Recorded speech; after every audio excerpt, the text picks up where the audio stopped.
إن الحمد لله والصلاة والسلام على رسول الله وعلى آله وأصحابه ومن تبع بهداه أما بعد সম্মানিত ভাই ও বন্ধুগণ, আজকের আলোচনার বিষয়বস্তু হলো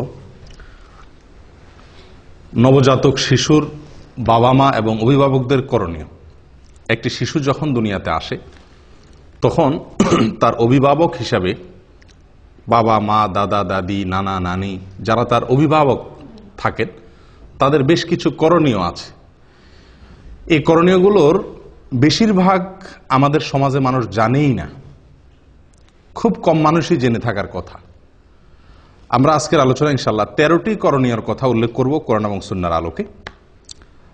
এই 13টি করণীয়র আমার মনে হয় যে 10টি করণীয় সম্পর্কে আমাদের সমাজের বেশিরভাগ লোক জানেই না, ধারণাই নেই করবে কি। তো বিষয়টি এজন্য খুবই গুরুত্বপূর্ণ। আবার একটি শিশুর জন্মের পরে এমন কিছু কাজ আমরা করি যেগুলো আসলে কোরআন হাদিস আমাদেরকে করতে বলে নাই, বরং কোরআন হাদিসের দৃষ্টিতে কোনোটি নিষিদ্ধ, সেরকম অনেক কাজ আমরা করি। আবার যেগুলো করা দরকার তার অনেক কাজ আমাদের ছুটে যায়। সবাই আমরা অভিভাবক, কেউ হয়তো সন্তানের বাপ, আর না হলে সন্তানের বাপ হব ইনশাআল্লাহ। আর অনেকে তো বাপ হয়ে এখন দাদা হওয়ার উপক্রম, নানা হওয়ার উপক্রম, ঠিক কিনা? তো সন্তানের অভিভাবকত্ব থেকে আমরা কেউই কি নই, খালি না। সবাই কোনো না কোনো ভাবে কোনো না কোনো শিশুর অভিভাবকত্ব করছি বা করার স্কোপ বা সুযোগ আমাদের আসবে। অতএব একজন অনাগত শিশু এখনো আসে না দুনিয়াতে, আসবে। তার আসার পর আমাদের করণীয়গুলো কি কি, সুন্নাহ ভিত্তিক আমলগুলো কি কি, সেগুলো জানা থাকা খুবই গুরুত্বপূর্ণ। আল্লাহ তাআলা আমাদের সকলকে জানা এবং আমলের তৌফিক দান করেন। প্রিয় ভাইরা, আমরা বিভিন্ন কোরআন এবং হাদিস ঘেটে মোটামুটি 13টি আমল বের করেছি যে একটি শিশুর জন্মের পর এই 13টি করণীয় একজন অভিভাবকের জন্য, একজন বাবার জন্য, একজন দাদার জন্য, একজন নানার জন্য, একজন মায়ের জন্য এই কাজগুলো করা উচিত। তার ভিতরে সর্বপ্রথম যে কাজটি সেটি হলো শয়তান থেকে সুরক্ষিত রাখার জন্য শিশুকে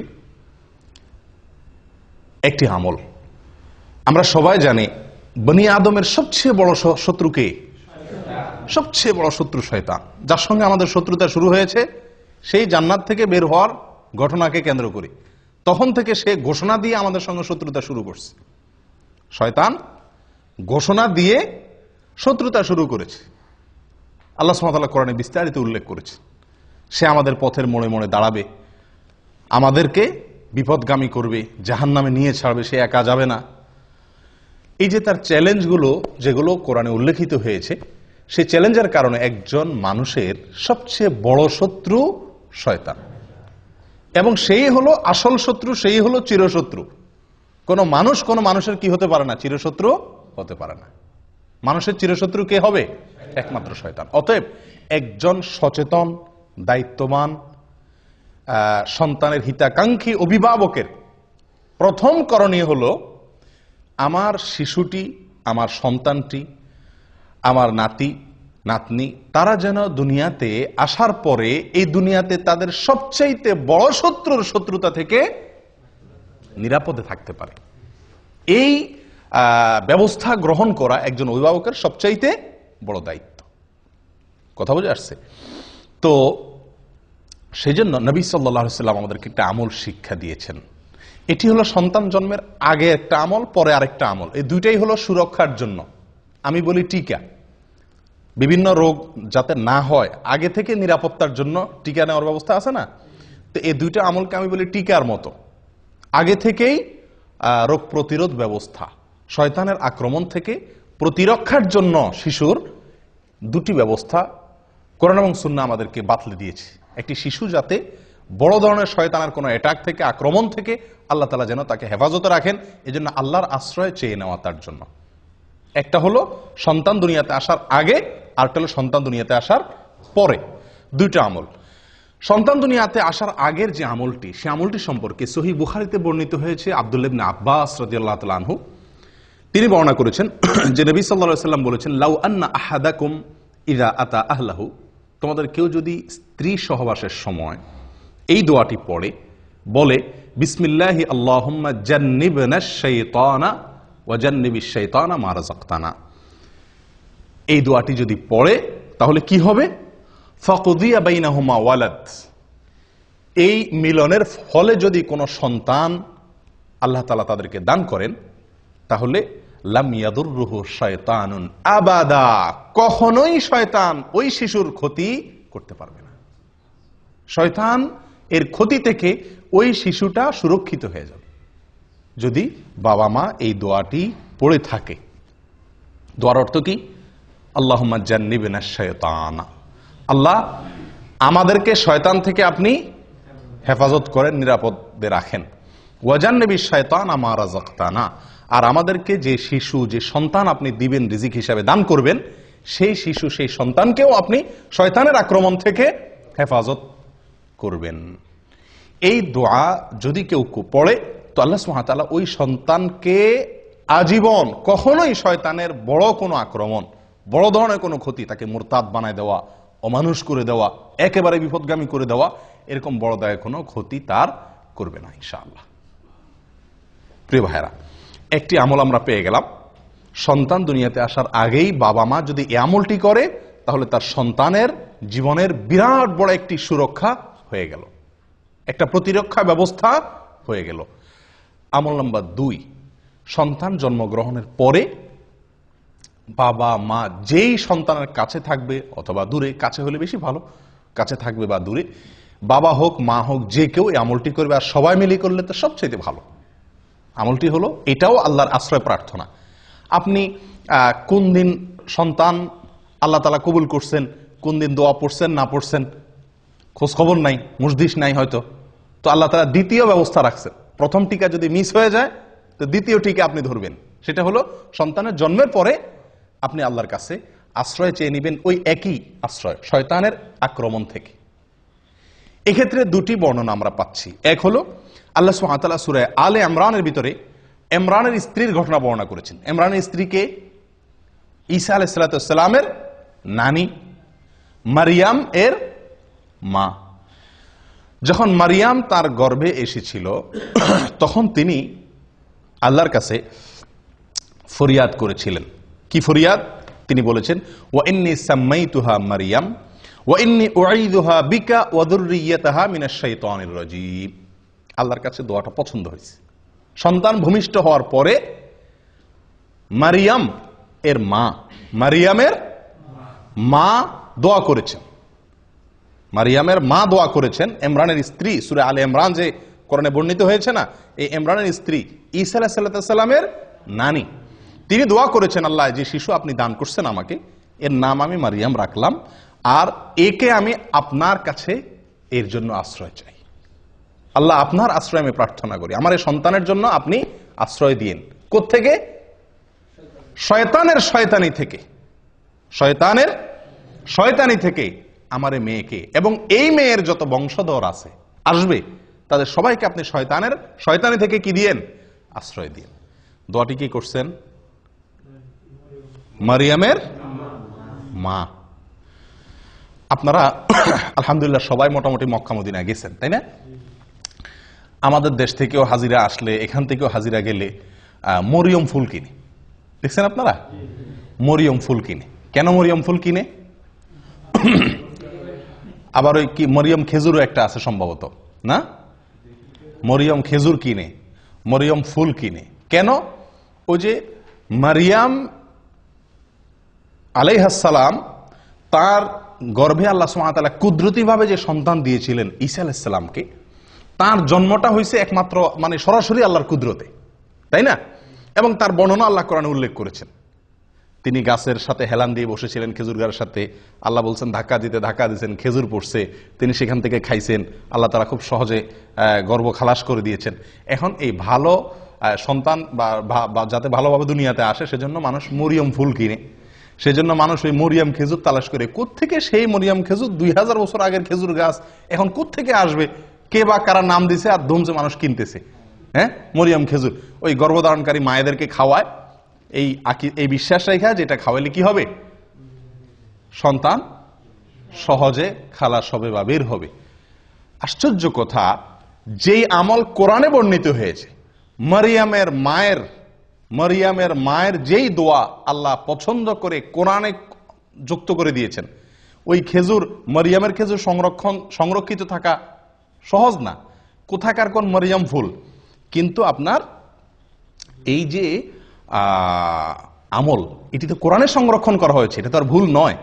মারিয়ামের মা যে দোয়া করেছিলেন গর্ভ থেকে সন্তানকে ভূমিষ্ঠ করার পর, সে আমল আমরা জানিও না, করিও না।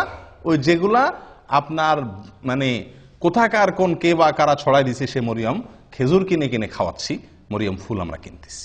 আল্লাহ তাআলা আমাদেরকে হেদায়েত দান করেন। প্রিয় ভাইয়েরা, শিশুর জন্মের পরে একজন অভিভাবকের দ্বিতীয় করণীয় হলো, প্রথম করণীয় আশ্রয় চাইয়ে দোয়া করা, সহবাসের দোয়া পড়া সব সময়। আর দ্বিতীয় করণীয় হলো সন্তান দুনিয়াতে আসার পরে প্রথমেই তাকে আল্লাহর কাছে কি করে দেওয়া,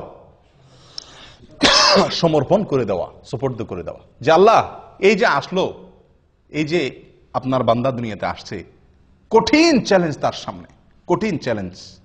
যে পৃথিবী, বিশেষ করে আজকে যে সমাজ ব্যবস্থা, যে পরিবেশ, এই সবগুলোকে ডিঙ্গিয়ে জান্নাতে যাওয়া খুব সহজ কাজ নয় আল্লাহ, বড় কঠিন। চতুর্দিকে কাঁটা আর কাঁটা, হারামের কাঁটা, শিরকের কাঁটা, নাফরমানের কাঁটা, বেদাতের কাঁটা, ফাসিকি কাজের কাঁটা বোঝায় চতুর্দিকে। আল্লাহ, এই শিশুকে আপনি যদি আশ্রয় না দেন, শয়তানের শয়তানি থেকে সে বাঁচতে পারবে না। একজন দায়িত্বশীল অভিভাবকের এই জন্য দ্বিতীয় করণীয় হলো এই দোয়াটি পাঠ করা, শয়তানের আশ্রয় থেকে প্রার্থনা করে মারিয়ামের মা যেরকম দোয়া করছেন সেরকম দোয়া করা। নিজের ভাষায় করা যেতে পারে, আল্লাহ আপনি এই শিশুকে আপনি শয়তানের আক্রমণ থেকে, শয়তান যেন তাকে বিপদগামী করতে না পারে, তার ক্ষতি করতে না পারে, তাকে যেন পথ থেকে সরায় দিতে না পারে, সিরাতে মুস্তাকিম থেকে। আল্লাহ, জীবনের প্রথমেই আপনার কাছে আমি এই ভিক্ষা চেয়ে নিচ্ছি, এই প্রার্থনা করে চেয়ে নিচ্ছি। কয়জন করছি আমরা আমলটা? হয়তো শুনছিও প্রথম, ঠিক না? আচ্ছা, এইগুলো তো মারিয়ামের মায়ের আমল। কোরআনে আল্লাহ যেটা উল্লেখ করেছেন, তিনি দোয়া করেছেন আল্লাহর কাছে যে আল্লাহ আমি এই শিশুকে আপনার কাছে এবং তার যত বংশধর আসবে তাদের সবাই যেহেতু আমাদেরই বংশধর হবে, তো তাদের সবাইকে আপনি শয়তানের আক্রমণ থেকে হেফাজত করিয়েন। আল্লাহ সুবহানাহু ওয়া তাআলা রক্ষা করছেন। আল্লাহ তাআলা কি করছেন?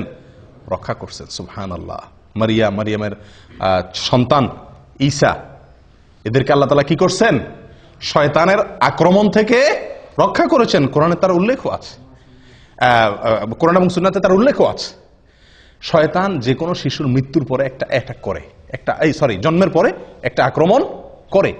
আল্লাহ সুবহানাহু ওয়া তাআলা সেখান থেকে হেফাজতে রাখেন। বিস্তারিত অনেক আলোচনা এখানে আছে, সেদিকে যাচ্ছি না। এই আমলটার দ্বিতীয় সূত্র নেন নবী সাল্লাল্লাহু আলাইহি সাল্লামের আমল থেকে। এটিও সহিহ বুখারীতে বর্ণিত আছে এবং আব্দুল্লাহ ইবনে আব্বাস রাদিয়াল্লাহু আনহু বর্ণনা করেছেন। নবী সাল্লাল্লাহু আলাইহি সাল্লাম যখন হাসান এবং হোসেন রাদিয়াল্লাহু তাআলা আনহুমার জন্ম হয়েছিল, তার নাতি হাসান এবং হোসেন রাদিয়াল্লাহু তাআলা আনহুমার জন্ম হয়েছিল, তখন তিনি একটা দোয়া পড়ছেন। কি দোয়া পড়ছেন? জন্মের পরে বলতে একেবারে জন্মের পরপরই করছেন এমনটা হাদিস থেকে পরিষ্কার বোঝা যায় না অবশ্য। তাদের জন্য তিনি আশ্রয় প্রার্থনা করতেন, দোয়া করতেন। বুঝা আসছে কথা? কিরকম দোয়া করতেন? দোয়া করতেন এই, উআইযুকুমা বিকালিমাতিল্লাহি তাম্মাহ মিন কুল্লি শাইতানিন ওয়া হাম্মাহ ওয়া মিন কুল্লি আইনিন লাম্মাহ। উআইযুকুমা বিকালিমাতিল্লাহি তাম্মাহ মিন কুল্লি শাইতানিন ওয়া হাম্মাহ ওয়া মিন কুল্লি আইনিন লাম্মাহ। হুবহু এটা পড়া কোনো জরুরি না, উনি দুইজনের জন্য দোয়া করছেন, এর জন্য উআইযুকুমা বলেছেন।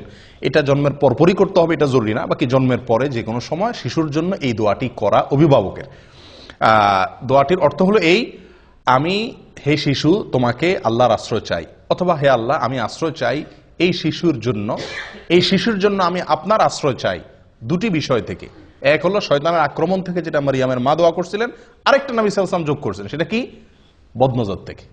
শিশুদের প্রতি একটু বদনজরটা বেশি লাগে, এটাই বাস্তবতা। তো নবী সাল্লাল্লাহু আলাইহি ওয়াসাল্লাম তার নাতি হাসান হোসেনের জন্য দোয়া চেয়ে নিয়েছিলেন, যেন আল্লাহ তাআলা তাদেরকে শয়তান থেকে কি করেন?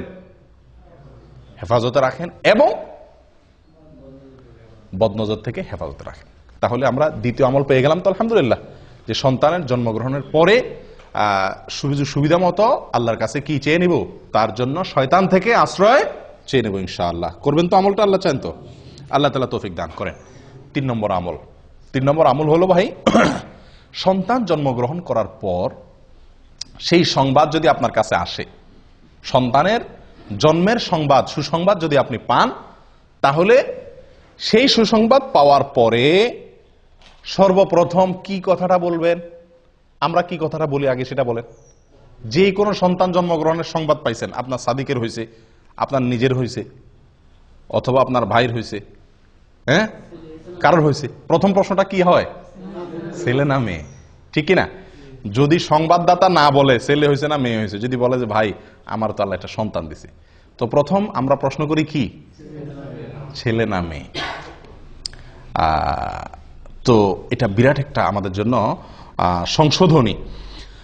আদাবুল মুফরাদ, ইমাম বুখারী রাহিমাহুল্লাহ লিখিত একটি কিতাব, এখানে সহিহ সূত্রে বর্ণিত একটি হাদিসে আসছে, কাসির ইবনে উবাইদ বলেন যে আয়েশা রাদিয়াল্লাহু তাআলা আনহা তার কাছে যে কোনো সন্তান জন্মের সংবাদ আসলে, যে কেউ মদিনাতে কারোর সন্তান হয়েছে, খবরটা ওনার কাছে আসছে, আমাদের আয়েশা রাদিয়াল্লাহু তাআলার কাছে, ওনার কাছে সংবাদ আসার সঙ্গে সঙ্গে উনি কখনো জিজ্ঞেস করতেন না ছেলে নাকি মেয়ে। উনি জিজ্ঞেস করতেন একটা কথা, অবশ্য কি জিজ্ঞাসা করতেন? খুলিকা সাওয়িয়া, অর্থাৎ যে শিশুটি আসছে সে ঠিকঠাক আছে তো, বিকলাঙ্গ না তো, হাত পা সব অঙ্গ প্রত্যঙ্গ সব ঠিক আছে তো? যদি বলা হতো নাম, তিনি বলতেন আলহামদুলিল্লাহি রাব্বিল আলামিন। আমলটি কার ভাই? আয়েশা রাদিয়াল্লাহু আনহা, যিনি শিখেছেন নবী সাল্লাল্লাহু আলাইহি ওয়াসাল্লাম থেকে সবচাইতে বেশি, সবচাইতে সরাসরি কাছে থেকে দেখে, এটা তার আমল ছিল। তো এখান থেকে কি বুঝলাম? যে কোনো শিশুর সংবাদ পাওয়ার পর প্রথম করণীয়, অভিভাবক অনভিভাবক, অভিভাবক না সকলের জন্য এটা, যে আমরা প্রথম আমল করব কি, আলহামদুলিল্লাহি রাব্বিল আলামিন বলবো, আল্লাহ শুকরিয়া আদায় করব। আফসোসের বিষয়, আমরা ওই যে প্রথম প্রশ্ন হয়, হাদিসে বর্ণনাকারী উল্লেখ করে দিচ্ছেন কাসির ইবনে উবাইদ যে আয়েশা রাদিয়াল্লাহু তাআলা আনহা কখনো জিজ্ঞেস করতেন না আগে ছেলে নাকি মেয়ে। কারণ সন্তান ছেলে নাকি মেয়ে এটা মুখ্য না, মুখ্য হলো সন্তান সুস্থ স্বাভাবিক কিনা, এবং এরপরে সবচেয়ে বড় কামনা হবে একজন বাবার, একজন মায়ের, একজন অভিভাবকের যেন সন্তান সুসন্তান হয়, নেক সন্তান হয়, ছেলে হোক কিংবা মেয়ে হোক। এটা কোনো বড় প্রশ্ন নয়, বড় চাহিদা নয়, বড় বিষয় নয়, ঠিক কি ঠিক না? আল্লাহ সুবহানাহু ওয়া তাআলা নবীদের সন্তান চাওয়ার দোয়া আল্লাহ তাআলা কোরআনে উল্লেখ করে দিয়েছে আমাদেরকে শেখানোর জন্য। নবীরা কিভাবে সন্তান চাইতেন, আম্বিয়া আলাইহিমুস সালাতু ওয়াস সালাম কিভাবে আল্লাহর কাছে সন্তান চাইতেন, সেই ভাষাগুলো আল্লাহ সুবহানাহু ওয়া তাআলা কোরআনে উল্লেখ করে দিয়েছেন। তার একটি হলো রব্বি হাবলি মিনাস সালিহিন, রব্বি হাবলি মিনাস সালিহিন, মানে কি? আল্লাহ আমাকে নেক সন্তান দান করেন, নেক সন্তান দান করেন, ভালো সন্তান দান করেন। আল্লাহর কাছে ছেলে অথবা মেয়ে এটা না চেয়ে আল্লাহর কাছে চাওয়া উচিত কি? সুসন্তান, সুসন্তান। সন্তান যদি নেক হয়, সে ছেলে হইলেও আমার উপকারে আসবে, মেয়ে হইলেও উপকারে আসবে। আর আল্লাহ না করুন সন্তান যদি সৎ না হয়, তাহলে সে ছেলে হোক আর মেয়ে হোক, সে আমার দুনিয়াও ডুবাবে, আখেরাতেও আমাকে ডুবাবে। আফসোসের বিষয়, এটা আজকে একটা চরম বাস্তবতা আজকের পৃথিবীতে, সেটা হলো যে মেয়ে হলে আমরা অনেকেরই মুখ কালো হয়ে যায়, ঠিক কি না? আল্লাহ সুবহানাহু ওয়া তাআলা কোরআনে কারীমে বলেন, ওয়া ইযা বুশশিরা আহাদুহুম বিল উনসা যাল্লা ওয়াজহুহু মুসওয়াদ্দান ওয়া হুয়া কাযীব। জাহিলি যুগের, আইয়ামে জাহিলিয়াতের যুগে, ইসলাম পূর্ব যুগের মানুষের স্বভাব আল্লাহ তাআলা বর্ণনা করতে গিয়ে বলেন যে তাদের কাউকে যদি বলা হয় ভাই আপনার ছেলে হয়েছে বা তোমার ছেলে হয়েছে, তখন তাদের মুখটা কি হয়ে যায়? কালো হয়ে যায়, কালো হয়ে যায়। যদি জিজ্ঞাসা করে ভাই কি হয়েছে, মেয়ে হলে বলে কি? মেয়ে হয়েছে, মেয়ে। মানে ভাবটা এমন থাকে যে উনি খুশি না। আর ছেলে হলে মাশাআল্লাহ পুরো গালে হাসি দিয়া বলে হ্যাঁ আপনাদের ভাতিজা হয়েছে, আলহামদুলিল্লাহ। ঠিক না ঠিক? এগুলো মূর্খতা ছাড়া আর কিছু না ভাই, মূর্খতা। একটা মানুষের শুধু মেয়ে হচ্ছে, তার একটা ছেলে হচ্ছে না, অথবা একজনের শুধু ছেলে হচ্ছে, একজনটা মেয়ে হচ্ছে না, ছেলে বা মেয়ের চাহিদা তার ভিতরে থাকা, এটা দোষের কিছু না। কিন্তু সন্তান হিসাবে ছেলে হলে খুশি হওয়া, মেয়ে হলে বেজার হওয়া, এগুলা বোকামি ছাড়া কিচ্ছু না। আমরা অনেকেই মনে করি যে আমাদের যদি ছেলে না থাকে তাহলে বংশে চেরাগ দিবে কে, বংশের বাতি কে জ্বালাবে, এটা একটা মানে বড় প্রশ্ন থাকে না। আপনি মরে কবরে যায় শুটকি হবেন, সেখানে গিয়ে আপনার কি জান্নাত হবে না জাহান্নাম হবে সেই টেনশনে আপনি শেষ হবেন, তখন দুনিয়াতে আপনার বংশে চেরাগ জ্বললো না, হারিকেন জ্বললো না, হেজাক লাইট জ্বললো না, মোমবাতি জ্বললো, এটা আপনার কোনো দরকার আছে? কি বলেন? এটা বোকামি ছাড়া আর কি, এটা নির্বুদ্ধিতা ছাড়া কিছুই নয় প্রিয় বন্ধুগণ। এই জন্য সন্তান সুসন্তান যেন হয় সেটা বরং আল্লাহর কাছে দোয়া করা। মেয়ে হলে এটাকে ভালো সঠিক তারবিয়ত লালন পালন করে সুপাত্রস্থ করতে পারলে, এটাকে ভালোভাবে লালন পালন করতে পারলে, ইনসাফ করতে পারলে, আদর ভালোবাসা দিয়ে জান্নাতের ওয়াদা আছে। 2টা মেয়ে পারলে, 3টা মেয়ে পারলে, ছেলে 10টা ছেলে পারলেও কোনো জান্নাতের ওয়াদা কোনো হাদিসে নাই। নবী সাল্লাল্লাহু আলাইহি সাল্লাম, আমাদের নবী সাল্লাল্লাহু আলাইহি সাল্লামের 4টা মেয়েকে আল্লাহ তাআলা জীবিত রাখছেন। ছেলে দিছেন যেগুলা সব ছোটবেলায় শেষ নিয়ে গেছেন, বাঁচায় রাখছেন শুধু মেয়েগুলাকে। উনি নিজে মেয়েদের বাপ। এত যাদের কি হয় না, ছেলে হয় না বা ছেলে নাই, শুধু মেয়ে, আপনারা এটা ভাইবা খুশি হন যে নবী সাল্লাল্লাহু আলাইহি সাল্লাম মেয়েদের বাপ ছিল, আপনিও কি মেয়েদের বাপ। কোন কোন সালাফ বলেছেন আল আম্বিয়াউ আবুল বানাত, বেশিরভাগ নবীদেরকে আল্লাহ তাআলা ছেলের চাইতে মেয়ে বেশি দিয়েছেন। আর অভিজ্ঞতাও বলে এই যুগে ছেলেদের চাইতে মেয়েরা বাবা মারে কষ্ট কম দেয়। ছেলেরা বাপ মার মুখ যত বেশি চুনকালি দেয়, মেয়েরা ততটা দেয় না। মেয়েরা যতটা ভালোবাসে বাবা মাকে, ছেলেদের ভালোবাসা ততটা পাওয়া যায় না। মেয়েরা সব সময় স্বামীর সাথে ঝগড়া করে বাপ মার পক্ষ হয়ে, আর ছেলেরা বাপ মার সাথে ঝগড়া করে বউয়ের পক্ষ হয়ে। ঠিক না বেঠিক?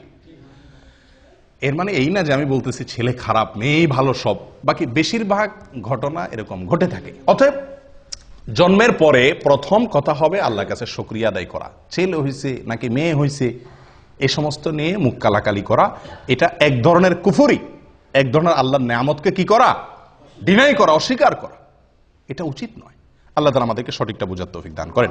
তাহলে 3 নম্বর আমল হলো সন্তান জন্মের সংবাদ শোনার পরে, এটা শুধু অভিভাবকের জন্য না, সকলের জন্য প্রথম কাজ হলো কি করা, শোনার পরে আল্লাহর শুকর আদায় করা।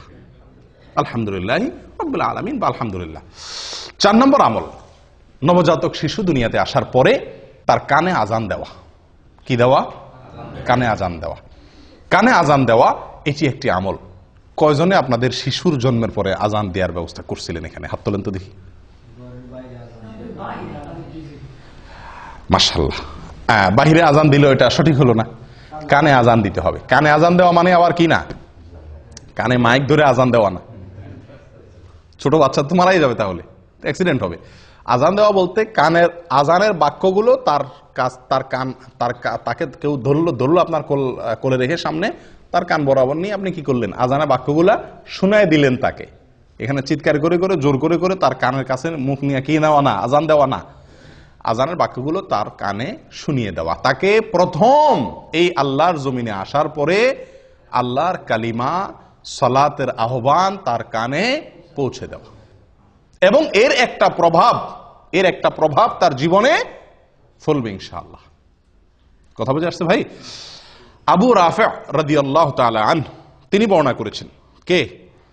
আবু রাফি রাদিয়াল্লাহু তাআলা আনহু তিনি বর্ণনা করেছেন, যেটি মুসনাদে আহমদে এসেছে, সুনানে তিরমিজিতে এসেছে, এবং ইমাম তিরমিজি রাহিমাহুল্লাহ হাদিসটিকে হাসান সহিহ বলে মন্তব্য করেছেন। কি আবু রাফি রাদিয়াল্লাহু তাআলা বলেন, রাআইতু রাসূলুল্লাহ সাল্লাল্লাহু আলাইহি ওয়াসাল্লাম আযানা ফি উযুনিল হাসানি হিনা ওয়ালাদাতু ফাতিমা বিসসালাহ। তিনি বলেন আমি নবী সাল্লাল্লাহু আলাইহি ওয়াসাল্লামকে দেখেছি, আমি নিজে দেখেছি, তিনি ফাতিমা রাদিয়াল্লাহু তাআলা আনহার ছেলে হাসানের জন্মের পরে তার কানে আজান দিয়েছেন। ঠিক নামাজের যে আজান হুবহু সেরকম আজান তিনি তার নাতি হাসানের কানে দিয়েছেন। তাহলে এটা একটা আমল পাইলাম কি পাইলাম না? আজান দেওয়া। অনেকে বলেন বাম কানে একামত দেওয়া, ডান কানে আজান দেওয়া, বাম কানে। ডান কানে আজান দেওয়া তো নবী সাল্লাল্লাহু আলাইহি ওয়াসাল্লামের আমল থেকে সাবেত হলো, যদিও কেউ কেউ এটা নিয়েও এর সনদ নিয়ে অনেকে মন্তব্য করেছেন, কিন্তু আমার কাছে বিশুদ্ধ মনে হয় আজান দেওয়াটাই সুন্নাত, এই হাদিস দ্বারা যেহেতু সাবেত হয়েছে। বাম কানে একামত দেওয়া এটা কতটুকু প্রমাণিত? আমাদের সমাজে বাম কানেও একামত দেওয়ার কি আছে, রেওয়াজ বা সিস্টেম চালু আছে। তো এটা একেবারে ভিত্তিহীন না। এক্ষেত্রে 3টা হাদিস পাওয়া যায়। একটা হাদিস যেটা পাওয়া যায় সেটাকে জাল বলেছেন মুহাদ্দিসিন ইকরাম অনেকে, হাদিসটি ভিত্তিহীন। আরেকটাকে জয়ীব বলেছেন, যেটা সুনানে বাইহাকিতে বর্ণিত হয়েছে। আর আরেকটা হাদিস আছে যেটা নবী সাল্লাল্লাহু আলাইহি ওয়াসাল্লাম থেকে না, কোনো সাহাবী থেকেও না, একজন তাবী ওমর ইবনে আব্দুল আজিজ রাহিমাহুল্লাহ, ওনার থেকে বর্ণিত। ওমর ইবনে আব্দুল আজিজ ইসলামের খুব নামকরা একজন খলিফাদের, 4 খলিফার পরেই বলা হয় পঞ্চম খলিফা বলা হয়, অর্থাৎ খুব মানে সুশাসনের জন্য পৃথিবীর ইতিহাসে, মুসলমানদের গৌরবোজ্জ্বল ইতিহাসে যাদের নাম স্বর্ণের অক্ষরে লেখার মতো, তাদের মধ্যে অন্যতম হলেন ওমর ইবনে আব্দুল আজিজ রহমতুল্লাহ আলাইহি। ওনার থেকে বর্ণিত হয়েছে যে উনি বা শিশুর জন্মের পরে ডান কানে আজান দিতেন, বাম কানে একামত দিতেন। কিন্তু এই যে ওনার থেকে বর্ণিত হয়েছে, এটারও কোনো সনদ ছাড়াই অনেক সালাফ উল্লেখ করেছেন। যাই হোক, এই বিষয়টা এই জন্য এত বেশি মজবুতির সাথে প্রমাণিত না। এটি বগবীতে, তাফসীর বগবীতে আছে এবং অন্যান্য কিতাবে উল্লেখ আছে। তাহলে ডান কানে আজান দেওয়া, কানে আজান দেওয়া, এটা প্রমাণিত হলো। কয় নম্বর আমল গেল? 4 নম্বর আমল গেল। আমল নম্বর 5, পিতা সন্তানের জন্য কল্যাণের দোয়া করা, বরকতের দোয়া করা, বিভিন্ন জিনিস দোয়া করা। সারা জীবন তো দোয়া করবেনই, কিন্তু শিশুর জন্মের পরে শুরুর দিকে আল্লাহর কাছে কি করবেন? তার জন্য কিছু জিনিস চেয়ে নেবেন। খুব গুরুত্বপূর্ণ একটা আমল। এই আমলটি আদাবুল মুফরাদের ভিতরে আসছে, বিশুদ্ধ সূত্রে বর্ণিত। একজন সাহাবী মুআবিয়া ইবনে কুররাহ রাদিয়াল্লাহু তাআলা আনহু, মুআবিয়া ইবনে কুররাহ রাদিয়াল্লাহু তাআলা আনহু, তিনি বলেন, আমার ছেলে ইয়াস এর জন্ম যখন হয়েছিল, তো এলাকার যে সমস্ত সাহাবীরা আছেন, সিনিয়র সাহাবীরা, তারা আমার বাসায় আসছেন, তাদেরকে আমি মেহমানদারি করছি। সন্তান হয়েছে, বাসায় আসছেন আশপাশের পাড়ার লোকজন, সাহাবীরা। তো তারা এসে শিশুর জন্য কি করছেন? অনেক দোয়া করছেন তাদের মতো করে। আছে না যে মানুষ আসলে নবজাতক শিশু, নতুন শিশুর জন্য দোয়া করে, তো ওনারা তার মতো করে, যার মতো করে শিশুর জন্য কি করছেন? আল্লাহ তারা এই করো, সে করো, অনেক দোয়া করে দিয়েছেন। তো বাবা হিসাবে মুআবিয়া ইবনে কুররাহ রাদিয়াল্লাহু তাআলা আনহু, তার মনের ভিতরে একটু খুঁতমুতে ভাব রয়ে গেছে যে ওনারা দোয়া করছেন, কিছু জিনিস আল্লাহর কাছে চাইছেন, ঠিক আছে, কিন্তু আমার বিশেষ কিছু চাওয়া আছে ছেলেকে দিয়ে, আমার কিছু টার্গেট আছে, আমারও কিছু চাওয়া আছে, কিন্তু সেগুলো ওনারা বলেন নাই। তো তিনি তাদেরকে লক্ষ্য করে বলছেন যে বারাকাল্লাহু লাকুম ফীমা দাআউতুম, আপনারা যে আমার শিশুটার জন্য, ছেলেটার জন্য, ইয়াসের জন্য দোয়া করে দিয়েছেন, এই জন্য আল্লাহ আপনাদের বরকত দান করুক। তবে আমার কিছু দোয়া আছে, আমি এখন একটু বলবো, আপনারা সাথে একটু কি বলেন? আমিন বলেন। তখন তিনি বলেন যে আমি কয়েকটা দোয়া তখন করছি আমার শিশুর জন্য, তার যেন সে দিনদার হয়, মুত্তাকি ফরজগার হয়, তার জন্য ব্রেন ভালো হয়, মেধাবী হয়, এরকম কয়েকটা দোয়া করছি। এই দোয়া করার পরে ওনার সাথে আমিন বলছেন। মুআবিয়া ইবনে কুররাহ রাদিয়াল্লাহু তাআলা বলেন যে আমি এই শিশুর বড় হওয়ার পরে, আমার ছেলে যখন বড় হয়েছে, তো এর ভিতরে আমি ওই যে দোয়া তার জন্য করছিলাম, আমি লক্ষ্য করে দেখছি তে প্রত্যেকটি দোয়া খেটে গেছে এবং তার জীবনে ফলে গেছে, আমি দেখছি। তাহলে বাবা হিসাবে একজন সাহাবীর আমল পাইলাম যে উনি বাবা হিসাবে সন্তানের জন্য কি করছেন? বিভিন্ন জিনিস আল্লাহর কাছে শুরুতেই চেয়ে নিয়েছেন। কয় নম্বর আমল গেল? 5 নম্বর। আমল নম্বর 6, তাহনিক করা। কি করা ভাই? তাহনিক। তাহনিক করছেন আপনারা কেউ শিশুর জন্য? কজনের তাহনিক করছেন বলেন? হয়তো নামই শুনছেন প্রথম, ঠিক না? এটি একটি আমল, এটি একটি আমল এবং সুন্নাত। এটি বিলুপ্ত আমলগুলোর মধ্য থেকে একটি আমল। তাহনিক হলো শিশুর জন্মের পরে তার মুখে প্রথম খাবার হিসাবে মায়ের বুকের শাল দুধ খাবে, ওটা তো ঠিক আছেই। আর এর বাইরে খেজুর চাবায়া মুখের লালাতে হালকা ভেজার পরে তার মুখে একটু দেওয়া, যাতে করে রসটা যায় তার মুখে, সে যাতে চেটে খেতে পারে, বাস এরকম করে। আবার খেজুর কোনো অংশ দিলে তো গলা আটকিবে, ছেলে বাচ্চার জন্য কষ্ট হবে, ক্ষতি হবে, সেটা না। মুখের ভিতরে চাবায়া ওইটাকে ভিজায়া তার মুখে দেওয়া, যাতে করে সে শুধু রসটুকু, সামান্য একটু রস চেটে নিতে পারে, খেতে পারে। এটাকে বলা হয় তাহনিক। আয়েশা রাদিয়াল্লাহু তাআলা আনহা বলেন, সহিহ মুসলিমে বর্ণিত আছে, নবী সাল্লাল্লাহু আলাইহি সাল্লামের যুগে যত শিশুর জন্ম হতো সবাই তার কাছে নিয়ে আসতেন, আনলে তিনি ওই শিশুর জন্য দোয়া করতেন বরকতের, এবং যেদিন হয়তো সেদিনই সাধারণত এবং তার জন্য কি করতেন? তাহনিক করে দিতেন। কি করে দিতেন? তাহনিক করে দিতেন। কে? নবী সাল্লাল্লাহু আলাইহি সাল্লাম। তাহলে বোঝা গেল আমলটা নবী সাল্লাল্লাহু আলাইহি সাল্লাম থেকে প্রমাণিত এবং এটা সুন্নাত। এখন একটা কথা হলো, আমাদের যুগে তো কি নাই?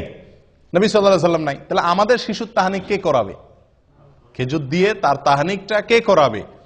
তো এটা নিয়ে অনেক ওলামায়ে কেরাম বলেন, আপনার যুগে যে কোনো নেককার, পরহেজগার, মুত্তাকি, ইমাম সাহেব, কোনো আলেম, কোনো ভালো মানুষ তার কাছে নিয়ে যাবেন, তাকে দিয়ে তাহনিক করাবেন। বুঝে আসছে কথা? অন্য অনেক ওলামায়ে কেরাম বলেন না, নবী সাল্লাল্লাহু আলাইহি সাল্লাম তাহনিক করেছেন, ওনার পরে কোনো সাহাবীর কাছে আর কেউ নিয়ে গেছেন বলে খুব একটা প্রমাণ হয় না। অতএব অন্য কারোর কাছে নেওয়া জরুরি না। বাপ মা, দাদা দাদি, নানা নানি যারাই থাকবেন আশেপাশে তারাই কি করে দিবেন? তাহনিক করে দিবেন। এটা সুন্নাত। তাহলে এই তাহনিকের যে আমলটা, এই আমলটাও আমাদের সমাজ থেকে একেবারেই প্রায় বিদায় হয়ে গেছে বললে ভুল হবে, এটা তো নাই। একটা হলো আগে থেকে ছিল, এখন নাই। এটা একান্ত আলেম ওলামা ছাড়া খুব কম মানুষই করেন। আলহামদুলিল্লাহ আমার 3 সন্তানের সময় আমি তাহনিক করেছি। তো তাহনিকের আমলটি আমাদের অনেকের জানা নাই। এর ভিতরে অনেক কল্যাণ, তার স্বাস্থ্যগত দিক থেকে এবং অনেক দিক থেকে কল্যাণ নিহিত আছে। সবচেয়ে বড় কল্যাণ হলো নবী সাল্লাল্লাহু আলাইহি সাল্লামের যুগে সাহাবীরা আমলটা করছেন, নবী সাল্লাল্লাহু আলাইহি সাল্লাম আমলটা করছেন, আমরাও সেটা করব, সুন্নতের আমল। মনে থাকবে তো ইনশাআল্লাহ। 7 নম্বর আমল, সন্তানের জন্য একটা সুন্দর নাম চয়েস করা। এই পর্যন্ত যেগুলো বলছি 6টা আমল, এগুলো সবগুলো হলো সন্তান জন্মের পর 7 দিনের আগের কাজ, এগুলা শুরুর দিকের কাজ এগুলা।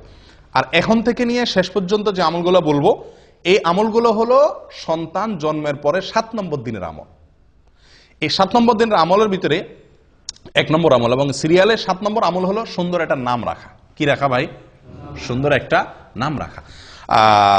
এবং এই সম্পর্কে আবু মুসা আশআরী রাদিয়াল্লাহু তাআলা আনহুর এক হাদিসে বর্ণিত হয়েছে। তিনি বলেন, উলিদ আলী গুলাম, আমার একটা শিশু হয়েছিল, একবার ছেলে হয়েছিল। তো ফাআতাইতু বিহিন নবী সাল্লাল্লাহু আলাইহি ওয়াসাল্লাম, আমি নবী সাল্লাল্লাহু আলাইহি ওয়াসাল্লামের কাছে তাকে নিয়ে আসছি। ফাসাম্মাহু ইব্রাহিম, তিনি তাকে তখন ইব্রাহিম নাম রাখলেন। ফাহান্নাকাহু বিতামারিহি তামারাতিন, এবং একটা খেজুর দিয়ে তিনি তার তাহনিক করাই দিলেন এবং তাকে বরকতের দোয়া করলেন। এরপরে শিশুটা আমার হাতে দিয়ে দিলেন। 3টা আমল করলেন। এই হাদিস থেকে প্রমাণ হলো, বুখারীর হাদিস। তাহলে নাম রাখলেন নবী সাল্লাল্লাহু আলাইহি ওয়াসাল্লাম। শিশুর নাম রাখতে হয়, এটা বাবা মা বা অভিভাবকদের কর্তব্য। এবং এই নাম রাখাটা আপনার জন্মের দিন হতে পারে, 3 নম্বর দিনও হতে পারে, তবে কোন কোন বর্ণনাতে 7 নম্বর দিনের কথাও আসছে। এটা কোনো বাধ্যবাধকতা না যে এই দিনই রাখতে হবে, তবে 7 নম্বর দিনের ভেতরে নামটা রেখে ফেলা উচিত। অনেক সময় আমরা অনেক দেরি করে ফেলি, 7 নম্বর দিনের ভিতরে রেখে যাওয়া উচিত। নাম, সবচেয়ে উত্তম নাম, সবচেয়ে শ্রেষ্ঠ এবং বেস্ট নাম কোনটা? আব্দুল্লাহ এবং আব্দুর রহমান। সবচেয়ে সুন্দর এবং সবচেয়ে উত্তম নাম হলো আব্দুল্লাহ এবং আব্দুর রহমান। এর উপরে কোনো নাম নাই। দ্বিতীয় শ্রেণীর নাম কোনটা? প্রথম শ্রেণীর নাম হলো আব্দুল্লাহ এবং আব্দুর রহমান। দ্বিতীয় শ্রেণীর নাম কি? দ্বিতীয় শ্রেণীর নাম হলো আল্লাহর যে 99টি নাম আছে, আল্লাহর 99 নামের শুরুতে আব্দুন যোগ করলে যে নামগুলো হবে। কি যোগ করলে? আব্দুন যোগ করলে যে নামগুলো হবে। যেমন আব্দুল খালেক, আব্দুল মালিক, আব্দুল গফফার, আব্দুল সত্তার, আব্দুল গফুর, আব্দুর রহিম, আব্দুল ওদুদ, যত আল্লাহর 99 নাম দিয়ে যে নাম আছে, আমরা নাম খুঁজে পাই না। শিশু হলে নাম নিয়ে যে কি এক অস্থির হয়ে যায় মানুষ। হুজুর একটা নাম দেন, ভাই একটা নাম দেন, নাম ঠিক করতে পারে না। আল্লাহর 99 নাম, এটা শুরুতে আব্দুল লাগাইলে ছেলেদের নাম হয়ে যায়, আমাতুন লাগাইলে মেয়েদের নাম হয়ে যায়। আমাতুন মানে বান্দি, মেয়ে গোলাম, আর আব্দুল মানে পুরুষ, ছেলে গোলাম, আল্লাহর বান্দা, আল্লাহর মেয়ে বান্দা। তাহলে 99টা নাম তো আপনার হাতের কাছেই আছে। এবং এর ভিতরে বহু নাম আছে যেগুলো আমাদের সমাজে খুব একটা শোনাই যায় না। আমরা নাম রাখার ক্ষেত্রে বেশ কিছু জটিলতা আমাদের দেখা দেয়। এর ভিতরে একটা হলো আনকমন নাম খুঁজি। আব্দুল্লাহ নাম রাখতে বলে যে আব্দুল্লাহ, আব্দুল্লাহ এ তো আমার ভাইয়ের খালাতো শালির জেডাতো ভাইয়ের ছেলের নাম, কোনো মানে আছে? আমার বোনের ছেলের নাম। তো সমস্যা কি? আপনার বোনের ছেলের নাম হয়েছে। আপনারা দেখেন এদেশের একটা কালচার আছে, বাপের নামও আব্দুল্লাহ, ছেলের নামও আব্দুল্লাহ, দাদার নামও আব্দুল্লাহ, নাতির নামও আব্দুল্লাহ। কই, তাদের তো কোনো সমস্যা হয় না। আমরা বলি ডাকলে তো সমস্যা, আব্দুল্লাহ বলে 2 জন দৌড় দিবে। এই সমস্যাটা জীবনে কয়বার হবে? এই সমস্যাটা জীবনে কয়বার হবে? এগুলা সঠিক না। আসলে আমরা আনকমন নাম খুঁজতে গিয়ে এমন এক আনকমন নামের পিছনে পড়ে যাই যেটা আমাদেরকে সুন্দর নাম থেকে দূরে সরাই দেয়। এই জন্য আপনি আজকে আব্দুল্লাহ, আব্দুর রহমান বা এই সমস্ত সুন্দর সুন্দর ভালো ভালো নাম খুব বেশি এটা রাখার কালচার আস্তে আস্তে উঠে যাচ্ছে। মানুষ লালটু, বল্টু, টল্টু এই সমস্ত নাম রাখে। আল্লাহ হেফাজত করেন। সুন্দর একটা নাম রাখা, এটা সন্তান, নবজাতক সন্তান ভূমিষ্ঠ হওয়ার পরে বাবা মায়ের বা অভিভাবকদের করণীয়র ভিতরে অন্যতম প্রধান একটি করণীয়। মনে থাকবে তো ইনশাআল্লাহ। আমাদের দেশের নামের ভিতরে আরো অনেকগুলো সমস্যা আছে। তার ভিতরে একটা হলো যে একজনের 3টা-4টা করে নাম থাকে। একজনের কয়টা করে নাম থাকে? 3টা-4টা করে নাম থাকে। এবং সবগুলো আলাদা আলাদা নাম। সব নামগুলা কি? আলাদা আলাদা নাম। আমি কি বুঝাতে পারছি? যেমন ওমর ফারুক। আচ্ছা, এটা আরেক সমস্যা, সেখানে আমি আসতেছি। তার আগে একটু বলে নিই যে একজনের 3-4টা নাম লাগে। যেমন মোহাম্মদ আলী, মোহাম্মদ আলী, 2টা নাম কিন্তু এখানে। একটা নবীর নাম, নবী সাল্লাল্লাহু আলাইহি সাল্লামের নাম, আর একটা হলো নবী সাল্লাল্লাহু আলাইহি সাল্লামের চাচাতো ভাইয়ের নাম, জামাইয়ের নাম, ঠিক কি না? 2 জনের নাম একজনে দখল করছে, ঠিক কি না? এভাবে আমাদের দেশে যত নাম পাবেন বেশিরভাগ নামগুলো একজনের 3টা-4টা নাম। এটা একটা ভুল কালচার। এটাতে কোনো মানে কোরআন হাদিস অশুদ্ধ হয়ে যাবে, আলোকে অশুদ্ধ হয়ে যাবে, বা এটা কারণে আপনার কোনো গুনাহ হয়ে যাবে এরকম না, কিন্তু এটা মানে সঠিক না। নাম থাকবে কি একটা, নাম থাকবে একটা, সেটা যেটাই হোক। হ্যাঁ, তার সাথে বাবার নাম যুক্ত হতে পারে, তাহলে 2টা হলেও সমস্যা নেই। দাদার নাম যুক্ত হয়ে 3টা হলেও কি নাই, দোষের কিছু নেই। কিন্তু আপনার একারই নাম কি 3টা। এখন তার নাম হলো মোহাম্মদ আলী, তার বাবার নাম হলো আব্দুল গফুর, তাহলে মোহাম্মদ আলী, আব্দুল গফুর, দাদার নাম আরেকটা লোগান, তাহলে 4টা-5টা নাম হয়ে গেল। 3 জনের মিলায় 4-5টা নাম। আর ভাগ্য ভালো এর বাপের নাম আব্দুল গফুর, এর বাপের নাম যদি হয়তো কি শরবত আলী, তাহলে তার মধ্যে তো আরো 2টা নাম হইতো, ঠিকই না? তো এগুলো মানে এক ধরনের ভুল। নাম যে কোনো একটা নাম রাখা উচিত। এক্ষেত্রে একটা কালচার আমাদের সমাজে যেভাবেই হোক ঢুকে গেছে শিয়াদের প্রভাবের কারণে। এককালে হয়তো আমাদের দেশের নামগুলো রাখার ক্ষেত্রে শিয়াদের একটা ভূমিকা ছিল, তাদের কাছ থেকে হয়তো দিন শিখছে, আফগান থেকে বা মোগল আমলে শিয়াদের একটা প্রভাব ছিল। আমাদের দেশে বেশিরভাগ নামের সঙ্গে আপনার নামের শেষে আপনারা দেখবেন হয় আলী, নয় হাসান, নয় হোসেন। খেয়াল করছেন আপনারা? এখানে যদি এখন যাচাই করি আমরা, তো আমার মনে হয় শতকরা 30 জন মানুষের নামের শেষে হয় হাসান আছে, নয় হোসেন আছে, আর না হয় আলী আছে, ঠিকই না? ভাই হাসান হোসেন আলী থাকাতে তো সমস্যা নাই। সমস্যা যেখানে সেটা হলো অন্য কোন সাহাবীর নাম তো আর রাখেন না, শুধু এই 3 জনের নাম রাখেন কেন? এটা তো শিয়াদের চিন্তা। শিয়ারা এই 3 জনকে শুধু মুসলমান মনে করে, অন্য সব কাফের সাহাবীদেরকে কি মনে করে? কাফের মনে করে। নাউজুবিল্লাহ। তো আপনি শুধু 3 জনেরটাকে রাখবেন আর কারোরটা রাখবেন না, এটা তো বোঝা যায় যে তাদের যে শত্রুতার কালচার শিয়াদের, সেটা আপনার ভেতরে আছে, আল্লাহ মাফ করে। এটা একটা ভুল। অতএব আপনি যদি মহব্বত করে সাহাবীর নামকে রাখতে চান, তো নামের ক্ষেত্রে তো ওই যে আল্লাহর নাম শুরুতে আব্দুল লাগায় রাখা, এটা এই ক্লাসের নাম। 2 নম্বর হলো নবীদের নাম, 3 নম্বর হলো সাহাবীদের নাম। যে কোনো সাহাবীর নাম আপনি কি করেন? রাখেন, সুন্দর। আলী রাখেন, ওমর রাখেন, আবু বকর রাখেন, কোনো অসুবিধা নাই। তো এক্ষেত্রে যে কোনো একটা নাম আমরা রাখি, কিন্তু ওই যে সাথে আরো 2-3টা লেজুর যুক্ত করে দিই, এবং শেষে আলী, হাসান, হোসাইন মনে রাখ, কামরুল হাসান, দেলোয়ার হোসাইন, হ্যাঁ, তারপরে শরবত আলী, আব্দুল আলী। আর অর্থের দিক থেকে অনেক সমস্যাও আছে, অনেক নামের মধ্যে অর্থের দিক থেকে কি আছে, সমস্যাও আছে। যেমন রহমত আলী, রহমত আলী মানে কি? আলীর রহমত, আলীর করুণা। এ তো শিয়ারা আলী রাদিয়াল্লাহু আল্লাহর জায়গা দেয়, এই জন্য আল্লাহর আলীর রহমতে তারা সন্তান পাইছে, দেখে সন্তানের নাম রাখে আলীর রহমতে সন্তান পাইছি। আমরা তো এটা বলতে পারি না। হ্যাঁ, আল্লাহ সুবহানাহু ওয়া তাআলার গুণবাচক নামের ভিতরে একটা হলো আলী। আপনি সেই দৃষ্টিকোণ থেকে রাখলে সেটা ঠিক আছে, কিন্তু মানুষ আসলে বুঝেও না কি রাখে, এটা একটা সমস্যা। আরেকটা সমস্যা হলো যেটা উনি বলছেন, ওমর ফারুক। এখানে ফারুক এটা হলো ওমর রাদিয়াল্লাহু তাআলার একটা কি, একটা উপাধি। এটা শুধু ওনার জন্য খাস। আপনি ওমর ফারুক কোন ইয়ের জন্য আপনার সন্তানের জন্য রাখলে সেটা কি হলো না, এটা খাটলো না।